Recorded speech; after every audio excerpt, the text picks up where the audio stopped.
Hello students, स्वागत है आपके अपने यूट्यूब चैनल लाटघाट सैनिक कोचिंग क्लासेस में।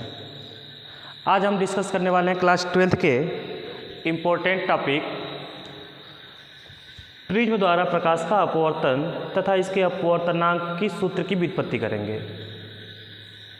इसके लिए हम लोग क्या करेंगे कि एक प्रिज्म का मुख्य परिच्छेद ले लेंगे। प्रिज्म का मुख्य परिच्छेद जिसको हम लोग दिखा देंगे ABC, और ये प्रिज्म का जो मुख्य परिच्छेद लिए हैं, इस प्रिज्म का जो प्रिज्म कोण है उसको ले लेते हैं A को।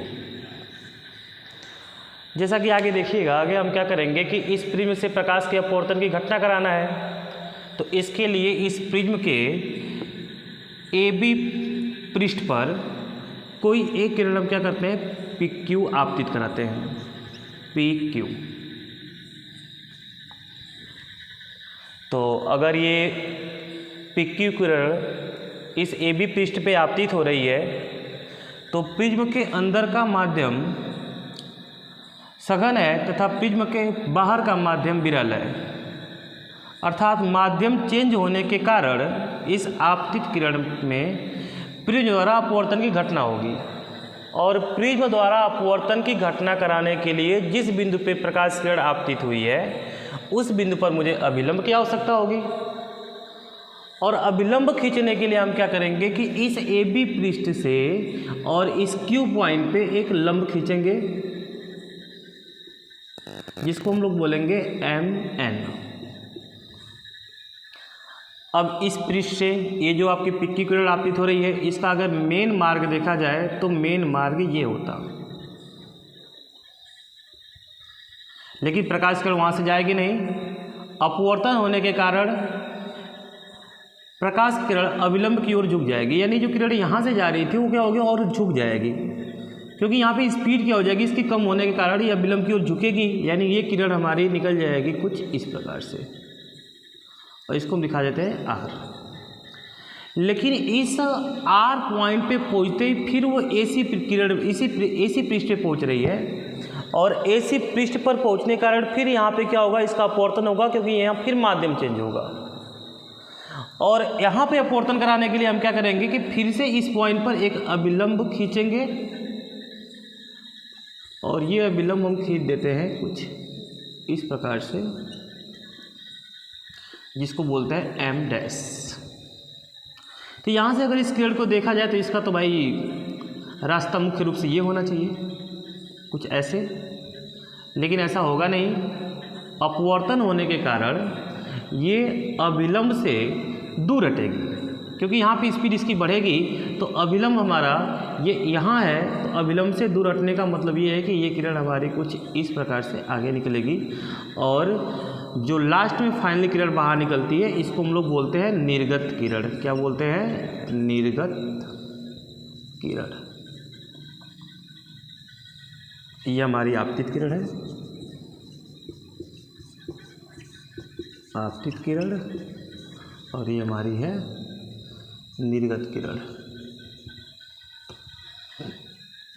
देखिएगा कि अगर ये आपतित किरण थी और ये अभिलंब था, तो ये आपतित किरण और अभिलंब के बीच ये बनने वाला कोण क्या होगा, I होगा। ठीक है, आपतित किरण और ये अभिलंब के बीच जो बनने वाला कोण है वो क्या होगा, I होगा। तथा ये अपवर्तित किरण थी और ये अभिलंब था, तो यहाँ पे अपवर्तन हुआ था, इसको अपवर्तन कोण बोलेंगे, क्या बोलेंगे, इसको R बोलेंगे।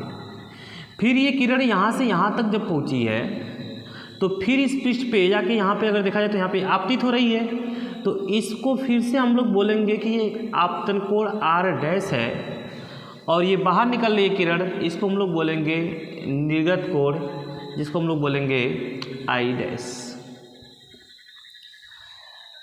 इस अपवर्तन की घटना में अगर हम ये पूछें आपसे, ये बताइए कि जो ये PQ किरण थी, ये PQ किरण अपने मेन मार्ग से मुख्य जो इसका रास्ता था, इस मुख्य रास्ते से ये कितना विचलित हुई है, कितना डाइवर्ट हुई है। तो इसको देखने के लिए हम क्या करते हैं कि ये PQ थी, ठीक है, इसको आगे बढ़ा के इसका मेन रास्ता तो ये था, और यहाँ पे जो ये आर एस के रूप में बाहर निकल रही है, इसको हम पीछे बढ़ाएंगे।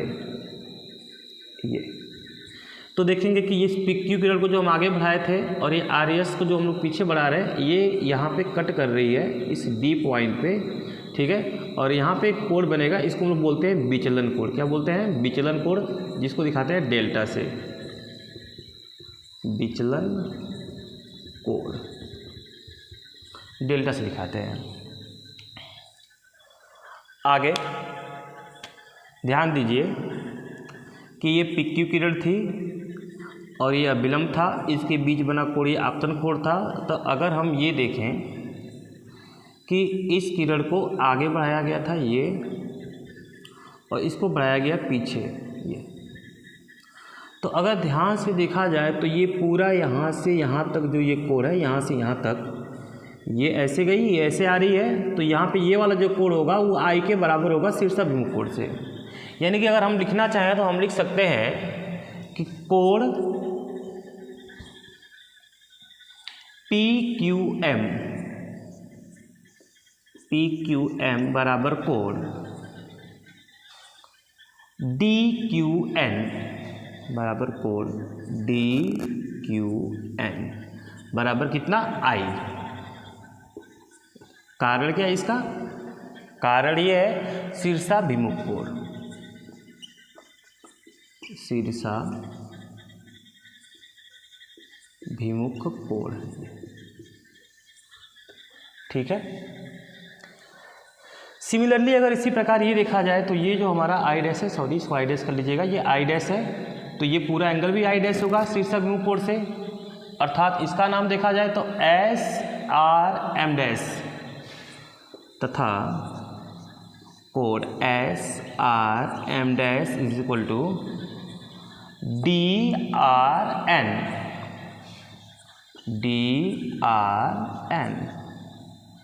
ये इक्वल टू किस हो जाएंगे? आई डैश हो जाएंगे।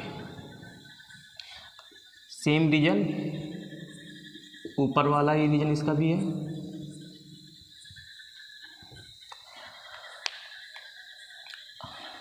ध्यान दीजिएगा, कोण PQN के बीच बने वाला कोण आई था, तो ये शीर्षाभिमुख कोण से DQN इसके बराबर हो गया, और M डैश R S या SRM डैश आई डैश था, तो उसकी बराबर ये वाला कोण जाएगा, क्योंकि यहाँ भी ये कोण क्या है? शीर्षाभिमुख कोण है। आगे अगर हम देखें तो एक ट्रायंगल बन रहा है यहाँ पे DQR, ये ट्रायंगल, ये D और ये ऐसे, ये तो मेरा डेल्टा हो, ठीक है। यानी कि ट्रायंगल DQR में अगर हम चलें, त्रिभुज DQR में अगर हम बात करें कि कोण DQR की वैल्यू क्या आने वाली है, कोण DQR की वैल्यू, तो ये पूरा कोण तो I है, इस I में से मैं ये R वाला एंगल घटा देता हूँ, यानी कि DQR जो आएगा वो आएगा I माइनस R, तथा इसी ट्रायंगल में अगर देखा जाए तो ये एंगल अगर हम बात करें कि DRQ कितना आएगा, angle DRQ is equal to, तो ये पूरा एंगल तो आई डैश है शीर्षाभिमुख कोण से, और इसमें से R डैश वाला माइनस कर लेता हूँ मैं, ये एंगल जो R डैश है इसको माइनस करता हूँ पूरे I डैश में से, यानी कि I dash minus I dash. पुनः उसी ट्रायंगल में अगर हमें कहें कि इन तीनों कोणों का, या तीन कोणों को कहिए, एक प्रमेय होती है बहिष्य कोण प्रमेय। बहिष्य कोण प्रमेय ये बताती है कि यदि किसी ट्रायंगल में कोई बहिष्य कोण बन रहा है, तो बहिष्य कोण जो होता है वो अपने सामने वाले दो अंतःकोणों के योग के बराबर होता है। कहने का मतलब ये है कि अगर मेरे पास ये कोई ट्रायंगल है, तो इस ट्रायंगल का अगर ये देखा जाए तो बहिष्य कोण है, तो ये जो बहिष्य कोण होगा वो इस और इसके बराबर होगा योग के, क्योंकि इसके सामने दोनों अंतःकोण ये हैं। अगर इसको बहिष्य कोण न बोल के अगर हम बोल दें कि ये बहिष्य कोण है, इसको लिया जाए, तो ये इसके और इसके योग के बराबर हो जाएगा। सिमिलरली इसी प्रकार से अगर मान लीजिए हम इसको बहिष्य कोण बोले तो ये इसके और इसके योग के बराबर हो जाएगा। तो अगर यहाँ पे ध्यान दिया जाए तो डेल्टा जो है वो बहिष्य कोण है, डेल्टा जो है बहिष्य कोण है, तो इस एंगल और इस एंगल के बराबर होगा क्योंकि इसके सामने के दो अंतःकोण तो यही होंगे। अर्थात हम बात करें कि अगर विचलन कोण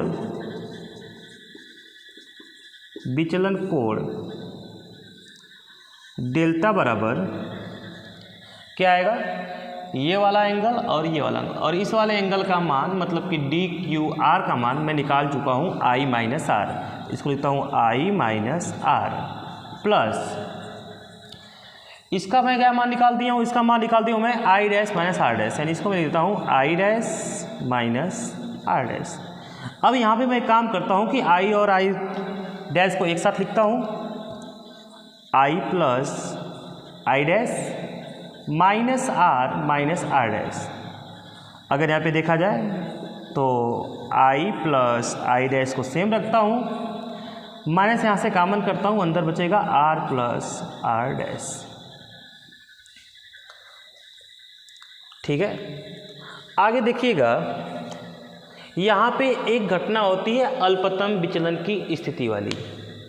अल्पतम विचलन की स्थिति में जो ये आई होता है वो इस आई डैश के बराबर होता है और जो ये आर होता है वो आर डैश के बराबर होता है, और इस डेल्टा को विचलन कोण को अल्पतम होने के कारण डेल्टा एम बोलेंगे। क्या बोलेंगे, डेल्टा एम बोलेंगे। डेल्टा एम मतलब कि डेल्टा मिनिमम, अर्थात अल्पतम विचलन की स्थिति के लिए अल्पतम विचलन की स्थिति के लिए डेल्टा जो होगा वो बराबर हो जाएगा डेल्टा एम मतलब डेल्टा मिनिमम, और मैं बताया आई जो होगा वो किससे बराबर हो जाएगा, आई डैश के बराबर हो जाता है, तथा जो आर होता है वो आर डैश के बराबर होता है। इस हिसाब से अगर इस इक्वेशन में फर्स्ट बोल देता हूँ तो इक्वेशन फर्स्ट को देखा जाए तो ये निम्न प्रकार हो जाएगा। किस प्रकार हो जाएगा, डेल्टा जो होगा वो डेल्टा एम के बराबर हो जाएगा, इसको नहीं सॉरी यहाँ बोलना था फर्स्ट, डेल्टा जो होगा वो डेल्टा एम के बराबर हो जाएगा। आई जो है वो आई डैश के बराबर है, अर्थात आई डैश को मैं आई लिख सकता हूँ, अर्थात ये आई प्लस आई डैश को मैं क्या लिखता हूँ, आई लिख देता हूँ। फिर माइनस मैंने कॉमन किया, कॉमन रहने देता हूँ, आर डैश भी आर हो गया, यानी इस आर को तो मैं सेम लिखता हूँ लेकिन इस आर डैश को मैं क्या करता हूँ, आर के इक्वल कर लेता हूँ, यानी यहाँ पे लिखता हूँ आर। इस प्रकार से डेल्टा एम अगर देखा जाए तो आई आई कितना हो जाएगा, 2i माइनस आर और आर हो जाएगा 2r। Equation number second. आगे अगर हम देख पा रहे हो तो यहाँ पे देख रहे हैं कि एक चतुर्भुज बन रहा है AQNRA, जिसमें हमने क्या किया है कि इस भुजा पे ये लंब डाला था, कहने का मतलब कि ये पूरा जो कोण होगा वो 90 डिग्री होगा। सेम ऐसे ही इस भुजा पे मैंने ये लंब डाला है, तो जब ये इधर से अगर 90 होगा तो ये भी तो 90 होगा। अर्थात मैं अगर उस चतुर्भुज में चलूँ, चतुर्भुज AQNR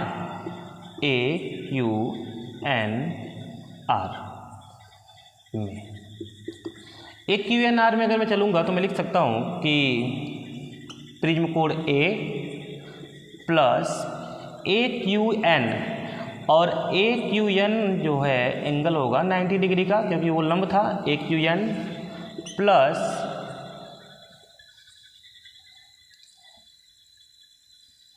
इस कोण को मैं डायरेक्टली केवल बोलता हूँ N बोलता हूँ, क्या बोलता हूँ, केवल N बोल दे रहा हूँ, प्लस अगर यहाँ पे देखा जाए तो ये फिर 90 डिग्री का एंगल है ये पूरा, तो इसको फिर 90 लिख देता हूँ मैं। चतुर्भुज के 4 कोण हो गए, पहला, दूसरा, तीसरा और चौथा, इज इक्वल टू कितना लिखेंगे, 360 लिखेंगे। आगे इसकी वैल्यू भी तो 90 डिग्री थी, इसको लिए तो मैं A plus 90 degree plus N plus 90 degree is equal to 360। 90 90 180 होगा, इसको इधर पे देता हूँ, यानी a plus N is equal to आएगा 360 में से 180 घटेगा तो क्या आ जाएगा 180 आ जाएगा। इक्वेशन नंबर 3 नोट करिएगा आगे इसको।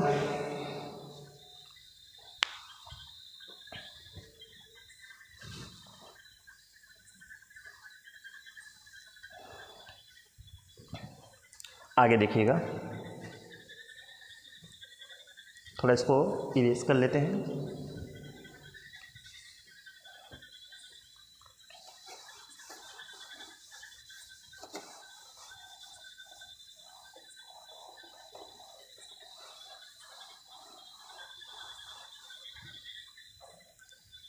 और आगे देखिएगा, एक ट्रायंगल में दिखाई दे रहा है Q N R, triangle Q N R. अगर इस ट्रायंगल क्यू एन आर की बात करें तो इसमें तीनों अंतःकोणों का योग कितना होगा 180 होगा। तो पहला कोण मेरा आर है, दूसरा आर डैश और तीसरा एन मैंने लिया है। कहने का मतलब ये होगा कि R plus R dash plus कोण एन बराबर 180। ठीक है भाई, आर फिर ये आर डैश और फिर मैंने इस एंगल लिखा, तो तीनों अंतःकोणों की हो जाएगा 180 हो जाएगा। तो इसको मैं बोल देता हूँ इक्वेशन नंबर 4। और इक्वेशन थर्ड और इक्वेशन 4 की अगर राइट हैंड साइड देखें तो इक्वल है, जिसके कारण लेफ्ट हैंड साइड भी क्या हो जाएगी इक्वल हो जाएगी। अर्थात मैं लिख रहा हूँ समीकरण 3 तथा समीकरण 4 की राइट हैंड साइड बराबर है, तो लेफ्ट हैंड साइड भी बराबर होगी। अर्थात R plus R dash plus N is equal to A plus N, और ये ए से एन से एन क्या हो जाएगा कैंसिल, अर्थात ए बराबर क्या आ जाएगा आर प्लस आर डैश।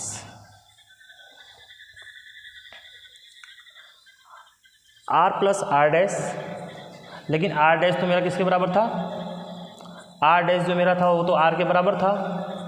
मैंने लिखा है आर बराबर आर डैश, तो इस आर डैश को मैं आर लिख देता हूँ। अर्थात ए बराबर आर प्लस आर, आर और आर मिलकर हो जाएगा हमारा कितना 2r बराबर ए। अर्थात यहाँ से r का मान निकाला जाए तो आ जाएगा हमारा a/2। r का मान आ गया a/2। अब एक काम करता हूँ मैं कि इस r का मान लाके इक्वेशन नंबर 2 में रख लेता हूँ। r का मान कहाँ रखने पर, समीकरण नंबर 2 में रखने पर।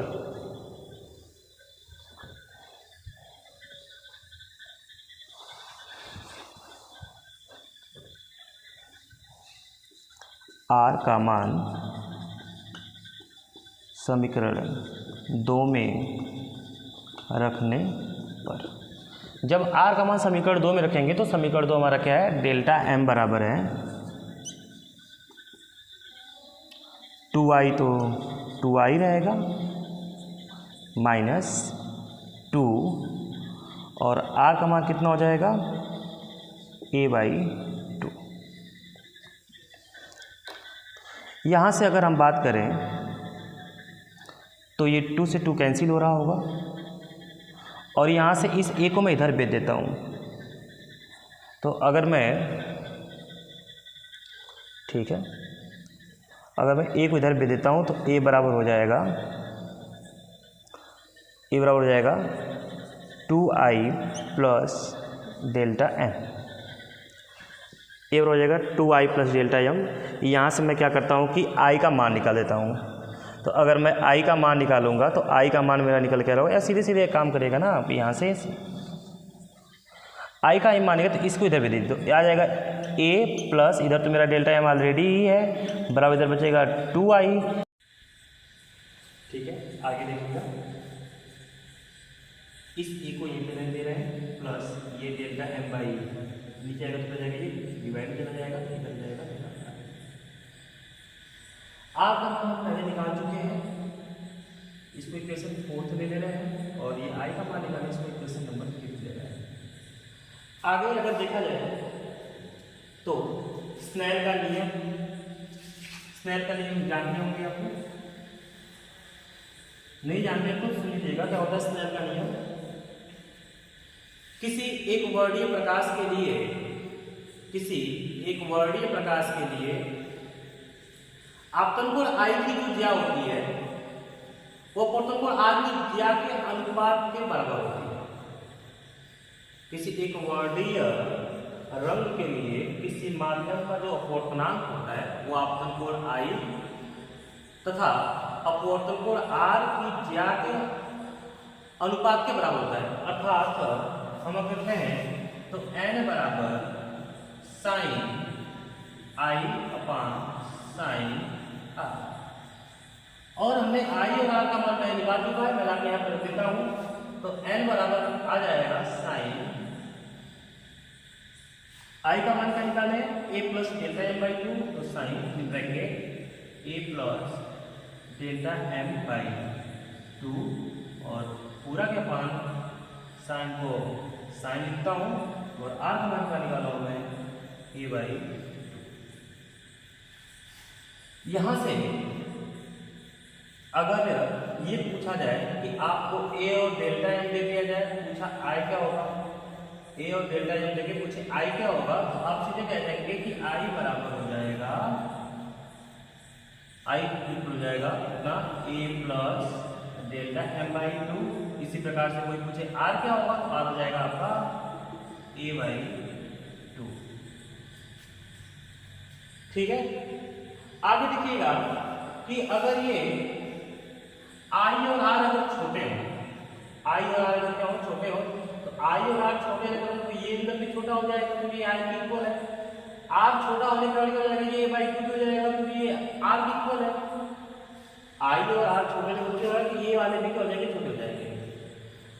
अगर आई और आर बहुत छोटे हो तो साइन जो आई होता है वो आई की इक्वल होता है और साइन जो आर होता है वो आर की इक्वल होता है, क्योंकि साइन 90 डिग्री से घटते आएंगे तो साइन शून्य का मान शून्य देता है। उसी प्रकार से कम मान के साइन आई जो होगा वो आई देता है। इसका मतलब ये हो गया कि छोटे कोण के लिए, छोटे कोण यानी दो ब्रैकेट में आई तथा आर, छोटे कोण आई तथा आर के लिए जो आपका साइन आई है वो आई की इक्वल होगा तथा जो साइन आर है वो आर की इक्वल होगा। इस हिसाब से अगर ये देखा जाए तो n बराबर इस पूरे साइन आई को केवल आई लिखेंगे, अर्थात लिखेंगे a plus delta M by 2 और इस साइन आर को आर लिखेंगे, अर्थात क्या लिखेंगे a बाई 2। इस सब से देखा जाए तो ये 2 क्या हो जाएगा, कैंसिल। बचा हमारा n equal to a plus delta M by 8। इस n का इधर मल्टीप्लाई करता हूँ a में, आ जाएगा n a equal to a plus delta M. इस a को मैं इधर बुला लेता हूँ तो आ जाएगा n a, इधर आएगा तो माइनस a और उधर बचा क्या हमारा डेल्टा एम बचा हुआ है। तो डेल्टा एम बराबर यहाँ से a में कॉमन कर लो, आ जाएगा कितना n माइनस 1। ये फार्मूला पतले प्रिज्म के लिए, अर्थात जब आई और क्या होते हैं बहुत छोटे होते हैं तब हम लोग क्या करते हैं इस फार्मूले का यूज करते हैं, और ये फार्मूला भी क्या है क्लास 12 के लिए इंपॉर्टेंट होता है। आगे अगर आपसे कोई सीधे ये पूछ ले कि ए और डेल्टा एम क्या अर्थात जो कोण और अल्फा कंफ्यूजन कोण के पूछे आई तो आप क्या करेंगे, डायरेक्ट आई तो ये कोण लगा लेंगे। अगर कोई आपसे प्रिज्म कोण देखे सीधे आर पूछे तो आर को लगा देंगे, a बाई 2 लगा देंगे। जैसे मैंने